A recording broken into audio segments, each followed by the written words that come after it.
Hello dear students, मेरा नाम अनिल कुमार श्रीवास्तव है। आज मैं आर्थिक विकास रिपोर्ट पर जिक्र करने जा रहा हूं, जिसमें भारत विश्व की चौथी सबसे बड़ी अर्थव्यवस्था हो गया है। इसकी घोषणा नीति आयोग, जिसकी कल शिखर बैठक थी, जिसमें भारत के राज्यों के मुख्यमंत्री, चाहे वो विरोधी राज्यों के हों यानी अपोजिशन रूल्ड स्टेट्स हों या सत्तारूढ़ दल के मुख्यमंत्री हों, सब ने भाग लिया। नरेंद्र मोदी जो भारत के प्रधानमंत्री हैं, उन्होंने इसकी अध्यक्षता किया, उन्होंने इसे चेयर किया। बहरहाल आपको हम ये बता दें कि इससे मिलती जुलती एक रिपोर्ट जो है वो इंटरनेशनल मॉनेटरी फंड की भी है, अंतर्राष्ट्रीय मुद्रा कोष की भी है। जो इससे मिलती जुलती रिपोर्ट है, अंतर्राष्ट्रीय मुद्रा कोष के अनुसार भारत जापान को पीछे छोड़ करके स्लाइटली एज लेकर के, यानी जापान की अर्थव्यवस्था 4.187 ट्रिलियन यूएस डॉलर के बराबर है। भारत इसे थोड़ा सा आगे निकल गया है। इसी की घोषणा कल BVR सुब्रमण्यम, जो कि नीति आयोग के CEO हैं, इन्होंने किया। दरअसल आपको हम बता दें, इस समय नीति आयोग भारत के योजना आयोग की जगह, भारत में जो योजना आयोग इसकी स्थापना 1950 में पंडित जवाहरलाल नेहरू ने किया था, उसकी जगह लिया है। योजना आयोग में और नीति आयोग में एक विशेष फ़र्क ये है कि उसमें राज्यों का कोई रिप्रेजेंटेशन नहीं था। इसमें एक एग्जीक्यूटिव काउंसिल होती है, जिसमें सभी राज्यों के मुख्यमंत्री भाग लेते हैं। उसमें NDC के लेवल पर, नेशनल डेवलपमेंट काउंसिल के लेवल पर भाग लेते थे। इसे PV राजामन्नार, जो कि चौथे वित्त आयोग के अध्यक्ष भी रहे हैं, वो सुपर कैबिनेट का दर्जा देते थे, सुपर कैबिनेट कहा करते थे। IAS में जैसे आके IAS मुख्य परीक्षा में इससे रिलेटेड एक क्वेश्चन भी पूछा गया है। तो आप लोगों को हम बता दें कि नीति आयोग की स्थापना नरेंद्र मोदी सरकार ने किया था जनवरी 2015 में। उसके पहले चुनाव प्रचार और उसके पहले भी नरेंद्र मोदी ने कहा कि भाई नीति आयोग की जगह, योजना आयोग की जगह नीति आयोग बनाया जाएगा। नेशनल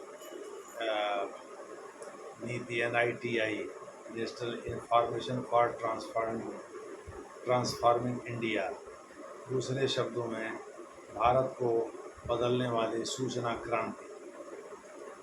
तो आप कह सकते हैं कि इस प्रकार से नरेंद्र मोदी ने चुनाव प्रचार के दौरान इस बात की घोषणा कर दी थी कि योजना आयोग के जगह पर नीति आयोग लाएंगे। दरअसल योजना आयोग भी स्टैट्यूटरी बॉडी थी, नॉन कॉन्स्टिट्यूशनल और गैर नॉन स्टैट्यूटरी बॉडी थी, और यह भी non constitutional non statutory body है। एग्जीक्यूटिव ऑर्डर से इसका भी गठन किया गया, एग्जीक्यूटिव ऑर्डर से उसका भी गठन किया गया था। दोनों में एक समानता है, लेकिन दो अंतर भी हैं। जैसे उसमें राज्यों का कोई रिप्रेजेंटेशन नहीं था, नीति आयोग में राज्यों का रिप्रेजेंटेशन है एग्जीक्यूटिव काउंसिल के माध्यम से और रीजनल काउंसिल के माध्यम से। ऐसे राज्य जिनमें तमाम चीज़ों की एफिनल यानी समानताएं हैं, एफिनल संबंध जैसे राजनीतिक, प्रशासनिक या समस्याओं संबंधी या स्ट्रक्चर, जो लोकल सोशल स्ट्रक्चर है, उसके संबंध में तमाम तरह की समानताएं हैं। उसके लिए एक रीजनल काउंसिल बनाया गया। उसमें कुछ राज्य एक इलाके के शामिल होते हैं, लेकिन जो एग्जीक्यूटिव काउंसिल, इसमें संपूर्ण राज्य शामिल होते हैं। भारत के सभी राज्य शामिल होते हैं और सभी संघ राज्यों के प्रशासनिक अधिकारी या लेफ्टिनेंट गवर्नर भी इसमें शामिल, यानी एडमिनिस्ट्रेटिव चीफ एडमिनिस्ट्रेटर आप कह सकते हैं, जो चंडीगढ़ में होता है। चीफ कमिश्नर होता है चंडीगढ़ में, एक्चुअली उसी को चीफ एडमिनिस्ट्रेटर भी कहते हैं। तो जितने भी संघ राज्य हैं, सभी राज्यों के जो मुख्य प्रशासनिक अधिकारी हैं, जिनको चीफ एडमिनिस्ट्रेटर आप कह सकते हैं, केवल एडमिनिस्ट्रेटर वैसे कहा जाता है कॉन्स्टिट्यूशन में। और वो 4 राज्य ऐसे, जम्मू कश्मीर संघ राज्य हो गया, उसको लेकर के 4 हो गए, वो पौंडीचेरी, दिल्ली और अंडमान निकोबार आइलैंड, यहाँ के जो एडमिनिस्ट्रेटर होते हैं इनको लेफ्टिनेंट गवर्नर कहते हैं। चंडीगढ़ का जो एडमिनिस्ट्रेटर होता है उसको चीफ कमिश्नर कहते हैं, और सभी जगहों के हेड को, प्रशासनिक हेड को एडमिनिस्ट्रेटर कहते हैं। तो ये सब के सब भाग लेते हैं, जो एनडीसी में भाग लिया करते थे, वो सीधे सीधे नीति आयोग में भाग लेते हैं। अब तो नीति आयोग के धीरे धीरे 15 साल पूरे होने जा रहे हैं। तो ऐसी दशा में अब नीति आयोग को हटाना तो मुश्किल। नीति आयोग में जो क्षेत्रीय स्तर यानी लोकल स्तर के जो प्लानिंग होती है उसको भी इनकारपोरेट करने की व्यवस्था है। यानी जो ज़िले स्तर के प्लानिंग कमेटी के द्वारा, चाहे वो मेट्रोपॉलिटन प्लानिंग कमेटी द्वारा हो या डिस्ट्रिक्ट प्लानिंग कमेटी यानी डीपीसी या एमपीसी के द्वारा हो, जो कि राज्य के प्लानिंग बोर्ड को या प्लानिंग डिपार्टमेंट को भेजा जाता है, वहाँ से फिर आता है नीति आयोग के पास, उसको भी इनकारपोरेट किया जाता है। यानी दूसरे शब्दों में नरेंद्र मोदी ने साफ साफ कहा है प्लानिंग फ्रॉम बिलो, और योजना आयोग में ये था प्लानिंग फ्रॉम टॉप, यानी ऊपर से नीचे योजना आती थी और सबको मानना होता था। इस प्रकार से उसमें कई तरह की दिक्कतें भी थी, जैसे जहाँ माइक्रो मैनेजमेंट उसका चौपट था। जैसे जहाँ सिंचाई परियोजना की ज़रूरत है वहाँ बिजली परियोजना दे दिया, और जहाँ विद्युत परियोजना की ज़रूरत है वहाँ सिंचाई परियोजना दे दिया, और ये योजना आयोग डिसाइड कर लेता था। एनडीसी तो बस उस पर मुहर लगाती थी, क्योंकि जो उसका वाइस चेयरपर्सन होता था वो प्रधानमंत्री का दत्तक पुत्र होता था। प्रधानमंत्री उसका एक्स ऑफिशियो चेयरपर्सन होता था। वही स्थिति इसमें भी है। नीति आयोग में चेयरपर्सन तो प्रधानमंत्री ही होता है, एक्स ऑफिशियो ही होता है। वाइस चेयरपर्सन जो होते हैं वो एक जाने माने अर्थशास्त्री होते हैं, और वो भगवती साहब के चेयर के डिपार्टमेंट के फैकल्टी के हेड थे। उन्होंने पहले वाइस चेयरपर्सन का काम निभाया था, गुजराती थे, और उसके बाद राजीव कुमार जैसे लोग भी इस पद पर रहे हैं। आमोद कंठ जैसे लोग सीईओ रहे, लेकिन इसमें प्रमुख प्रशासनिक काम सीईओ ही देखता है। तो आमोद कंठ बहुत लंबे समय तक नीति आयोग के सीईओ थे। उसके बाद बीवीआर सुब्रमण्यम हुए हैं। बीवीआर सुब्रमण्यम ने ही कल घोषणा भी की कि भारत विश्व की चौथी सबसे बड़ी अर्थव्यवस्था हो गया है, और अंतर्राष्ट्रीय मुद्रा कोष ने इस पर अपनी मुहर भी लगा दिया। दरअसल स्लाइटली जापान को पीछे छोड़ा है भारतीय अर्थव्यवस्था ने। जापान की इकॉनमी 4.187 ट्रिलियन यूएस डॉलर है, भारत की 1.19 कह सकते हैं, 1.18 की जगह 1.19 कह सकते हैं, यानी 187 से थोड़ा सा आगे आप कह सकते हैं। हालांकि अभी भी जर्मनी की इकॉनमी, चीन की इकॉनमी और अमेरिका की इकॉनमी, जो क्रमशः तीसरे, दूसरे और पहले नंबर पर हैं, वो बने हुए हैं। और जब तक यहाँ के लोगों का जीवन सुलभ नहीं होता है, जीवन बेहतर नहीं होता है, पर कैपिटा इनकम बेहतर नहीं होता है, तब तक भारत कभी डेवलप्ड इकॉनमी बन नहीं पाएगा। वर्ष 2013-14 में भारत की पर कैपिटा इनकम 1438 के करीब थी, जो कि बढ़ कर के 2025 में डबल से भी ज़्यादा, यानी इस समय इसकी जो पर कैपिटा इनकम है वो बढ़ कर के 2880 रुपये हो गई है। 2880 2025 में, यानी डबल से भी ज़्यादा हो गई है। और वो भारत की जो अर्थव्यवस्था है वो 4.19, जिसको हम जीडीपी ग्रोथ रेट कहते हैं। जीडीपी ग्रोथ रेट भी भारत का सबसे ज़्यादा है विश्व में।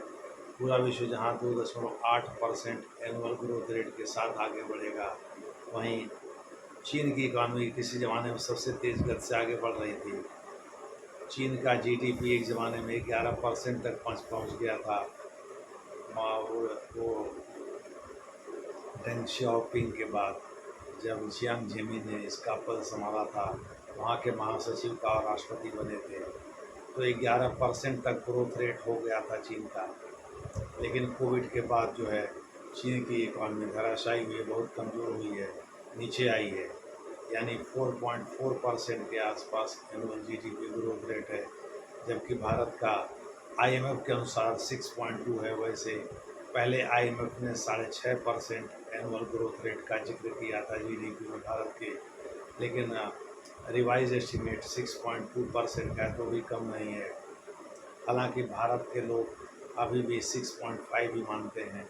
जैसे आरबीआई का जो आउटलुक है, आरबीआई की जो रिपोर्ट है वो कोई आउटलुक रिपोर्ट तो जारी नहीं करती है, सिंपल रिपोर्ट जारी करती है, इकोनॉमी का रिपोर्ट जारी करती है।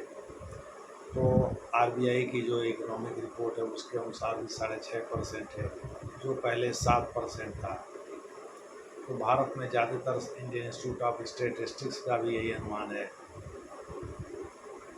इंडियन इंस्टीट्यूट ऑफ फाइनेंस का भी यही अनुमान है, एनसीईआर नेशनल इकोनॉमिक ग्रोथ काउंसिल का भी यही अनुमान है, and national council for NCA applied economic research, sorry, national council for applied economic research NCAER, इसका भी एस्टीमेट कमोबेश यही है। तो मोटे तौर पर आप कह सकते हैं कि जो भारत की इकॉनमी है जीडीपी के टर्म में, एनुअल ग्रोथ रेट के टर्म में, वह विश्व में सबसे ज़्यादा है, जबकि पूरे विश्व की जीडीपी ग्रोथ रेट में 2.8% एनुअल ग्रोथ रेट के हिसाब से बढ़ेगी पूरे विश्व की जीडीपी। ये 0.5% कम है, लेकिन भारत की जीडीपी सेम टाइम पर 6.2% पर एनम बढ़ेगी। दूसरे शब्दों में भारत का जो ग्रोथ रेट होगा वह विश्व के ग्रोथ रेट से लगभग 3 गुना ज़्यादा होगा। तो मोटे तौर पर आप कह सकते हैं कि भारत में अगर ट्रेडिंग अनसर्टेनिटी को हटा दिया जाए या ग्लोबल अनसर्टेनिटी को हटा दिया जाए, भारत में ट्रेडिंग स्टेबिलिटी नहीं है भारत में, और ग्लोबल अनसर्टेनिटी अलग है। दूसरे शब्दों में अब आपने सुना होगा कभी डोनाल्ड ट्रंप साहब जो अमेरिका के राष्ट्रपति, उन्होंने कतर की राजधानी दोहा में एप्पल के सीईओ टिम कुक को धमकाते हुए कहा है, भाई आप अगर भारत में निवेश करेंगे, भारत में आईफोन बनाएंगे तो 25% एक्स्ट्रा टैरिफ देने के लिए तैयार रहिए। दूसरे शब्दों में अमेरिका ने हाल में रेसिप्रोकल टैरिफ का बकेड़ा खड़ा करके डोनाल्ड ट्रंप साहब ने अमेरिकी की इकॉनमी को लाभ पहुंचाया, नुकसान पहुंचाया, तो आने वाले समय में पता चलेगा। लेकिन सच्चाई है, भारत से संबंध जरूर खराब कर लिया है। चीन के ऊपर तो बहुत भारी भरकम 245% तक टैरिफ लगा दिया था, लेकिन हाल में 90 दिनों के लिए समझौता किया है, जिसके तहत चीन भी अपने टैरिफ को कम करेगा और अमेरिका भी अपने टैरिफ को घटाकर 30% करेगा, और चीन दूसरी तरफ टैरिफ को घटाकर 10% पर लाएगा। 90 दिनों के बाद इसको अपवार्डली रिवाइज किया जा सकता है, आगे के समय के लिए बढ़ाया जा सकता है। बहरहाल ये स्थिति हमने आपको बयां किया। वर्ल्ड इकोनॉमिक आउटलुक रिपोर्ट के अनुसार जो IMF का है, IMF भी मानता है कि विश्व की चौथी सबसे बड़ी अर्थव्यवस्था भारत की बन गई है, जो जापान को पीछे छोड़ चुकी है। जापान से स्लाइटली थोड़ा सा ज़्यादा है, ज़्यादा नहीं है, थोड़ा सा ज़्यादा है। तो विश्व की पहली अर्थव्यवस्था अमेरिका हो गई, दूसरी चीन हो गई, तीसरी जर्मनी हो गई, चौथी भारत की हो गई। इस प्रकार से इसमें ये इस रिपोर्ट में कहा गया है। IMF के वर्ल्ड इकोनॉमिक आउटलुक रिपोर्ट में यही बात कही गई है। और आपको हम ये भी बता दें कि जो IMF अंतर्राष्ट्रीय मुद्रा कोष है, उसके डेवलपमेंट रिपोर्ट को या वर्ल्ड इकोनॉमिक आउटलुक रिपोर्ट को ये IAS में पूछा भी जा चुका है, IAS की प्रारंभिक परीक्षा में पूछा गया है। तो इस प्रकार से ये काफ़ी तरजीह दिया जाता है विश्व में, इसे ऑथेंटिक माना जाता है, क्योंकि इसे माना जाता है भाई ये पूर्वाग्रह से ग्रसित होकर के बात तो नहीं करता। इसका मतलब कि IMF की घोषणा के बाद ही VVR सुब्रमण्यम, जो कि भारत के नीति आयोग के CEO हैं, उन्होंने यह घोषणा की होगी।